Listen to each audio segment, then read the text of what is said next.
Assalamualaikum warahmatullahi wabarakatuh dan selamat sejahtera. Okey, video ini adalah mengenai bab 1 Pendidikan Seni Visual Tingkatan 3.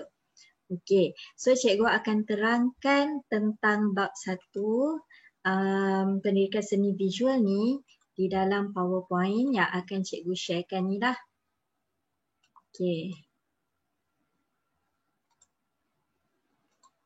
Okey, so untuk tajuk ni, ini adalah mengenai pakaian tradisional dan perhiasan diri. Okey, bab 1 punya tajuk. Okey, objektif pembelajaran dalam video ni, pada akhir pembelajaran ni, pastikan kamu dapat perkara ni ya. Yang pertama, kamu akan tahu tentang definisi pakaian, jenis-jenis pakaian mengikut kaum, lelaki dan perempuan. Kamu akan tahu tentang sumbangan tokoh budaya, kamu akan mengenali sumbangan tokoh budaya dan juga motif perhiasan diri. Dan perhiasan diri ni yang dipakai ni, apakah inspirasi motifnya? Okey. So kita tengok, objektif kita yang pertama adalah definisi pakaian. Okey, apa itu pakaian? Maksud tersirat pakaian ni mencerminkan adab dan perilaku pemiliknya. Okey, so setiap kaum, setiap etnik ada adab kan. Jadi pakaian tu dia mencerminkanlah adab dan pemiliknya, pemilik kaum tu. Okey, selain daripada tu, budaya pakaian dikaitkan juga dengan upacara dan juga adat istiadat. Okey, kita tengok dulu pakaian tradisional Melayu. Dalam bab ni kita belajar pasal pakaian tradisional. Kot-kot lah awak minat dan awak minat untuk jadi fashion designer daripada info yang awak dapat pada tajuk ni. Okey, pakaian tradisional Melayu lelaki, okey, daripada zaman dahululah. Sebenarnya ada 4 jenis. Okey, ada 3 jenis, sorry. So yang pertama adalah baju sikap. Okey, ini adalah pakaian baju sikap. Kalau kamu tengok, baju sikap ni leher dia cekak musang, dekat bahagian luar tu. Baju sikap ni yang bahagian luar baju ni. Okey, leher dia ni cekak musang. Cekak musang dengan pemakaian satu butang. Satu butang je.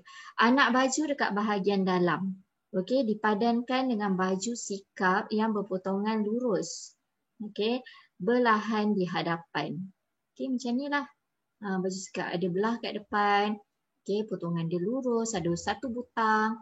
Leher cekak musang. Okey, dipakai dengan baju bahagian dalam. Okey, dilengkapi jugalah dengan pemakaian samping, dengan pemakaian seluar, seluar panjang, capal.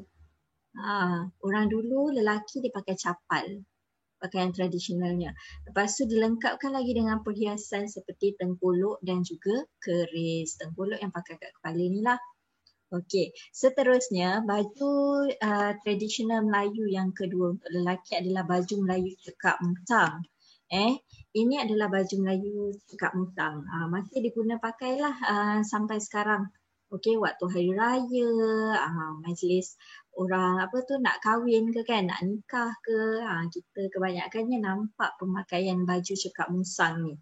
Okey, sekarang ada yang dah dimodernkan. Okey, ni yang secara tradisional ni lah. Baju cekak musang dengan pemakaian 5 butang sejajar. Okey, sejajar ni lurus ni ada pakai 5 butang. Aksesori dia. Okey, perhiasan dia. Pemakaian samping diikat ke tepi dengan keris sebagai hiasan disisip di hadapan. Okey. Hiasan jugalah tengkolok ni. Keris dan juga samping. Pemakaian sama capal juga.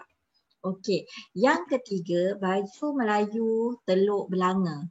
Okey, sekarang ni masih juga ada yang pakai waktu hari raya. Selalunya sebelah selatan lah, Johor ramai yang buat baju Teluk Belanga, negeri Johor.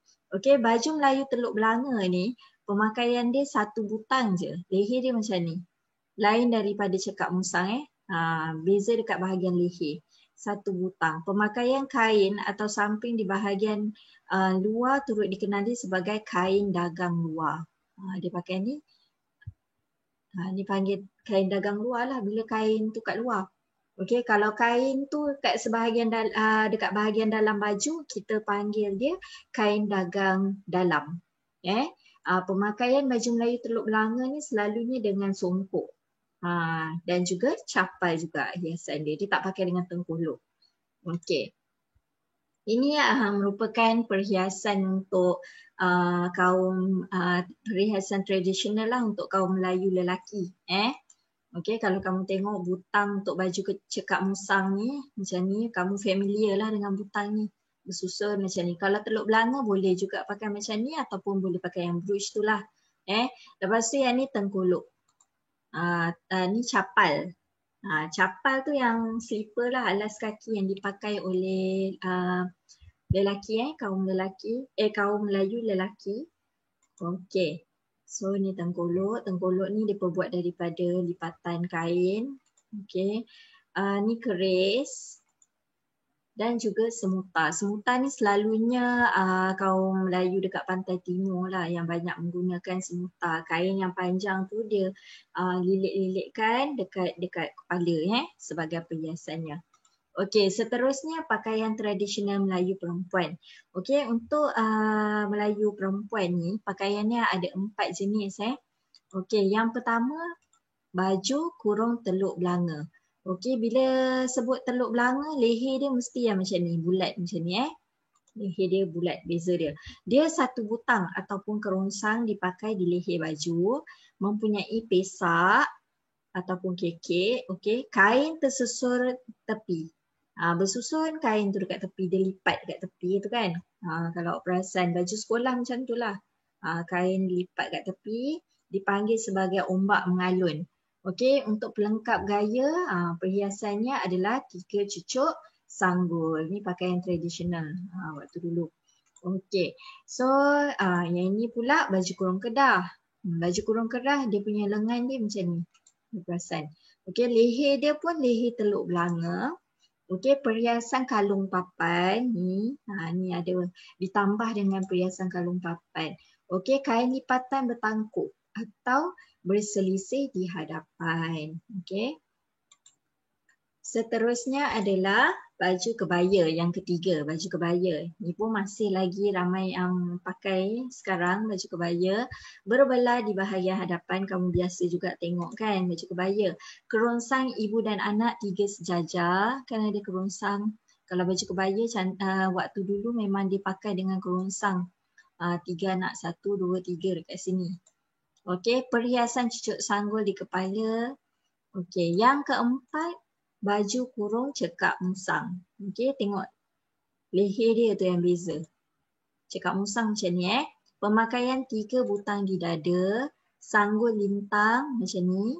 Orang pakai baju cekak musang dulu dengan sanggul lintang. Okey.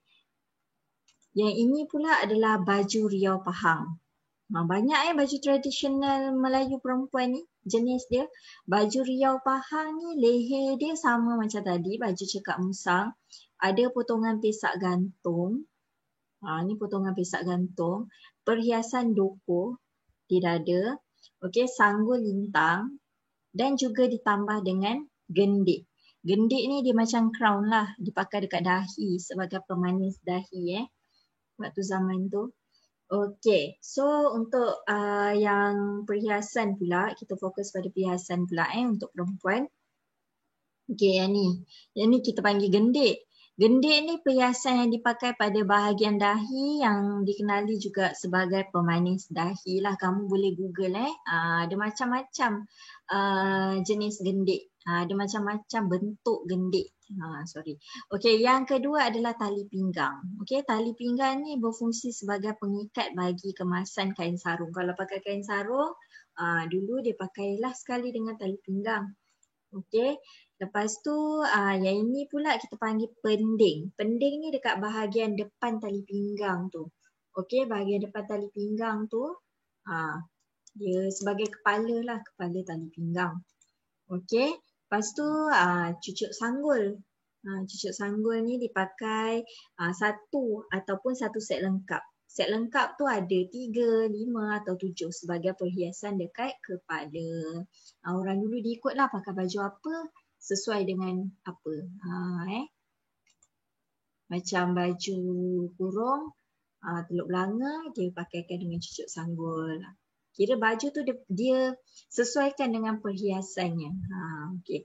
Kerongsang berantai macam ni, kerongsang 3 sejajar dengan ikatan rantai. Okay, tapi masa pakai tu tak nampak lah rantai dia tu, dia clip itu ada pin dia tu. Okay.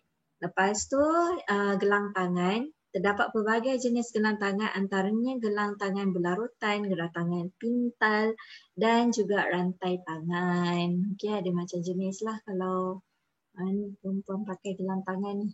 Okey, sanggul lintang ni macam ni. Berbunga getah. Dia ada dah terus dia macam headband kan? Lepas tu dah ada dia ada berbunga getah tu kan? Yang diubah suai lebih ringkas. Okey. Lepas tu ada subang. Subang tu pakai macam tu je. Okey, dipakai di cuping telinga dengan penahan berupa skru. Okey, ataupun cangkuk je. Kalau anting-anting lain pula. Anting-anting ni dia berjurai. Ni kalau orang perempuan dia tahulah, tapi kalau lelaki dia panggil sama je. Inilah anting-anting, inilah anting-anting. Okey, agaknya. Ataupun ini panggil subang, ni pun panggil subang. Lain Kalau anting-anting ni dia berjurai. Dia tergantung itu berjurai-jurai. Okey. So yang ni pula kita panggil sebagai doko dan kalung papan. Kalung papan tadi kamu nampak kan? Baju kurung Kedah dia sesuaikan dengan kalung papan tu. Okey, doko ni merupakan perhiasan di dada sebagai pelengkap gaya je lah. Okey, gelang kaki. Orang dulu pun pakai gelang kaki. Ni memang pattern tradisional sangat. Gelang kaki mempunyai bentuk hampir sama dengan gelang tangan dan dipakai di kedua-dua belah kaki. So banyaklah perhiasan. Ada satu badan ada perhiasan kat kepala ada, dekat leher ada, dekat tangan ada, dekat kaki ada. Semua ada. Okey, seterusnya pakaian dan perhiasan kaum Cina. Okey, untuk kaum Cina ni kita tengok dulu lelaki punya perhiasan sebab dia tak banyak tau. Jadi cikgu letak dua belah ni Okey, kalau kaum lelaki tengok pakaian dia. Ni pakaian ni kita panggil sebagai samfu. Okey, terdiri daripada padanan baju dan juga seluar. Mempunyai belahan di bahagian depan dikemaskan dengan pemakaian kancing. Biasa nampak juga kan kancing. Macam ni. Okey, lepas tu dia punya aksesori dia, perhiasan dia terdiri daripada penutup kepala dia tu. Ni yang lengkap ni lah. Tradisional punya. Lepas tu dipakai juga dengan cincin. Okey, tak banyak pun. Dia simple je. Okey, kalau perempuan pula, yang ni pakaian perempuan kaum Cina, namanya adalah cheongsam. Okey, mempunyai potongan labuh atau singkat yang berbelah di sisi. Okey, lepas tu bahagian leher dia macam persamaan dia sama dengan pola cekak musang yang sama dengan baju Melayu lelaki dan ada juga perempuan ada baju cekak musang kan, pola dia sama. Tapi dia punya gaya dia, dia ada butang dia, kancing dia tu yang disusun dalam susunan yang serong. Dia cekak musang tapi susunan butang dia serong. Kalau yang Melayu tadi susunannya menegak kan. Kalau yang ni serong, cekak musang dia serong.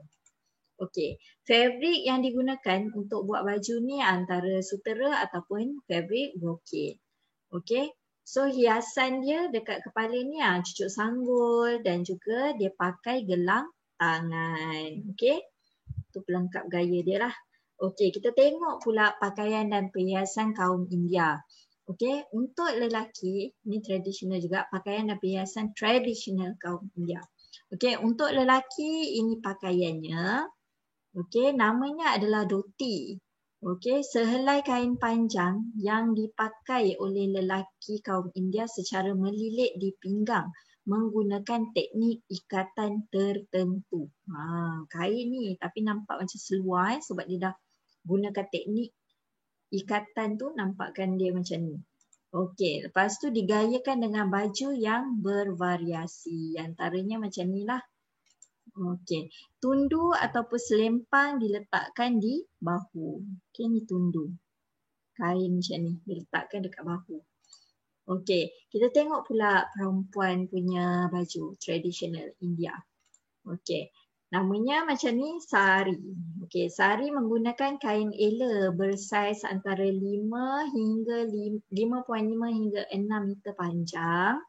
Okey, so dia memerlukan kemahiran melilit kain agar lilitan yang tanpa jahitan ni nampak rapi dan kemas je dipakai.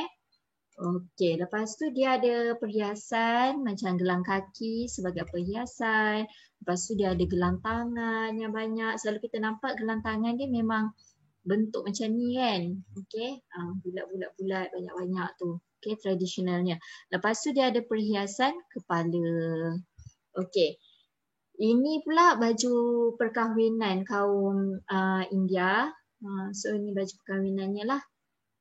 Okay, kita tengok pula pakaian dan perhiasan etnik Iban. Untuk lelaki, macam gini pakaiannya, pakaian tradisionalnya. Okay, terdiri daripada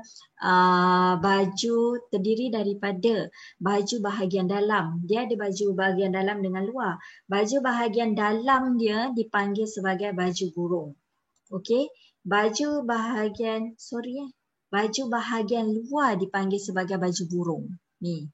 Baju bahagian dalam kita panggil sebagai baju gagung. Okey, kain sirat yang dipakai dengan perhiasan seperti lampit dan ilang dekat bahagian pinggang ada perhiasan ni lampit dan ilang kat bahagian pinggang ni. Okey, ketapu ni, ini adalah hiasan kepala. Diperbuat daripada bulu burung kenyalang ataupun dibuat daripada bulu burung ruai. Okey, tumpah jari, ini adalah gelang tangan. Tapi dia panggil tumpah jari. Okey.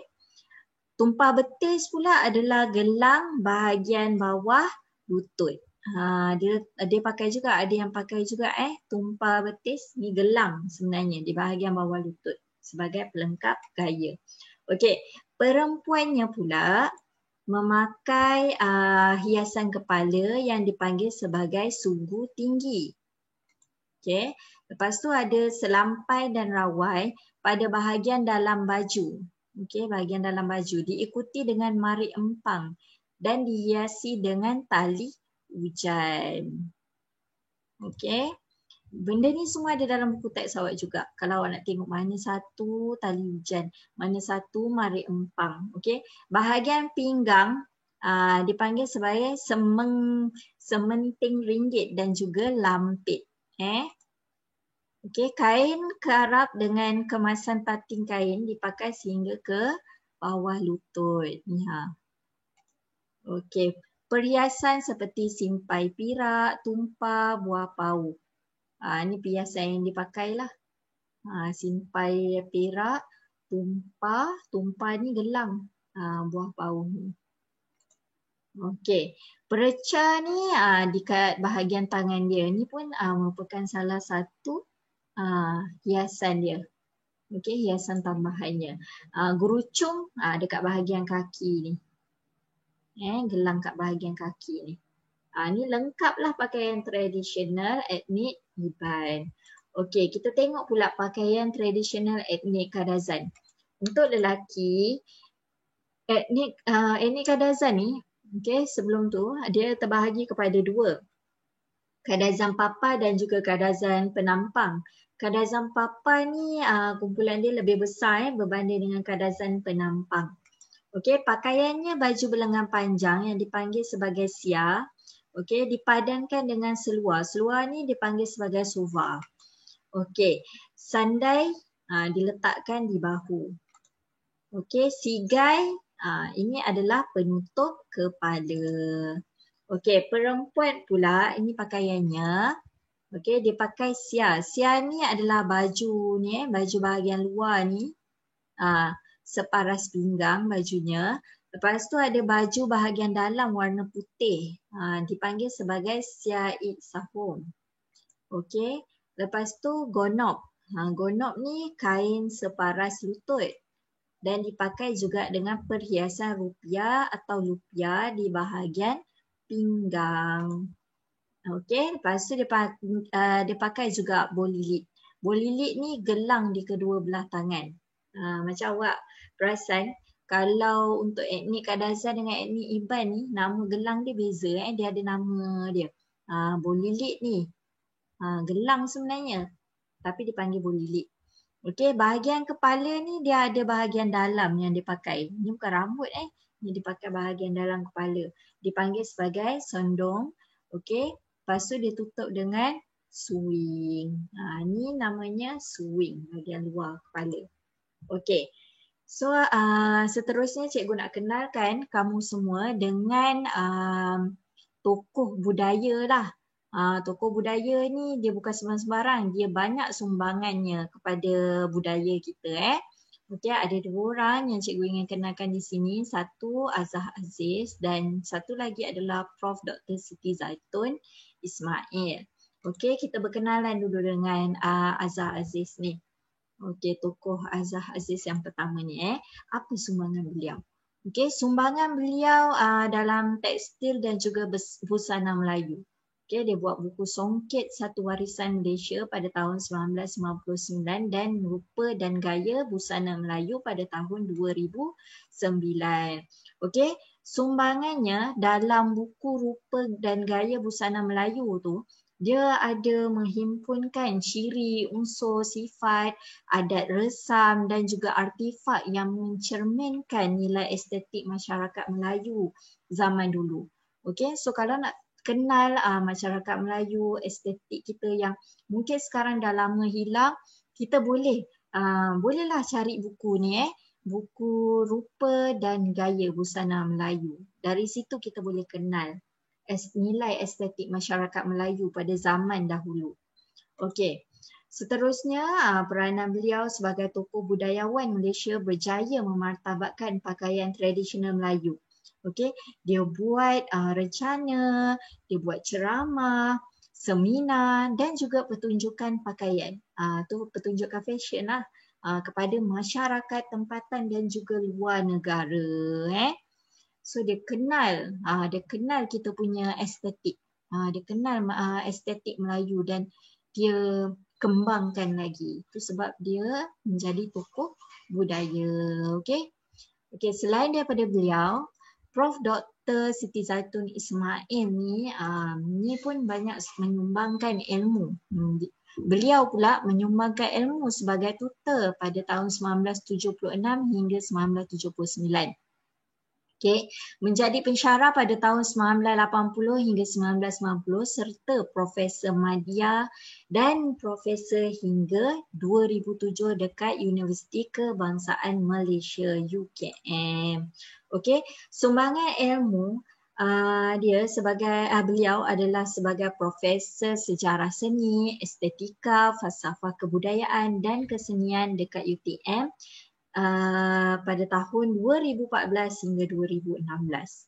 Okey, sumbangan beliau dalam bidang tekstil dan busana Melayu pula menghasilkan buku Tekstil Tenunan Melayu pada tahun 1994, Busana Melayu Johor pada 1997 dan Pakaian Cara Melayu.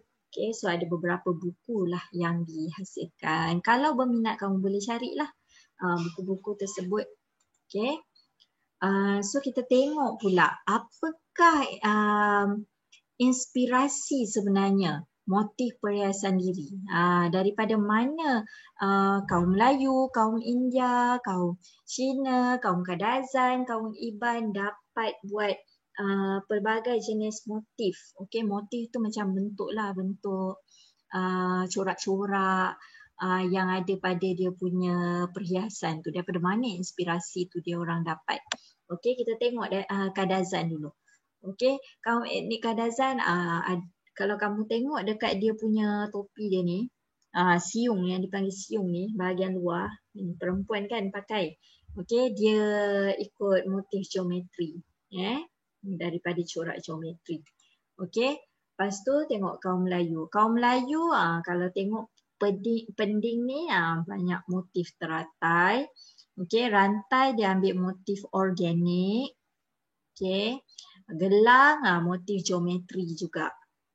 Dia ada banyak motif Kalau tengok kaum Cina, anting-anting dia pun dia ambil daripada motif geometri. Okey, gelang daripada burung fionik. Okey, ni haiwan lah, motif fauna. Semuanya kebanyakan daripada alam semula jadi. Kalau tengok kaum Iban, dia ambil motif geometri, motif organik juga. Banyak motif organik ni. Flora, fauna, itulah motif organik. Okey, kaum India banyak daripada motif geometri, motif buah mangga. Okey, ikutlah orang yang buat perhiasan tu, dia inspire by apa? Motif apa yang dia suka. So dia akan cipta perhiasan tu. Okey, ikut apa yang dia inspirasikan. Okey. So itu sahaja untuk tajuk kita pada hari ini. Okey, cikgu harap cikgu berjaya menyampaikan tentang pakaian tradisional dan perhiasan diri lah kepada kamu semua. Harap semuanya faham. Okey, itu saja. Assalamualaikum dan selamat sejahtera.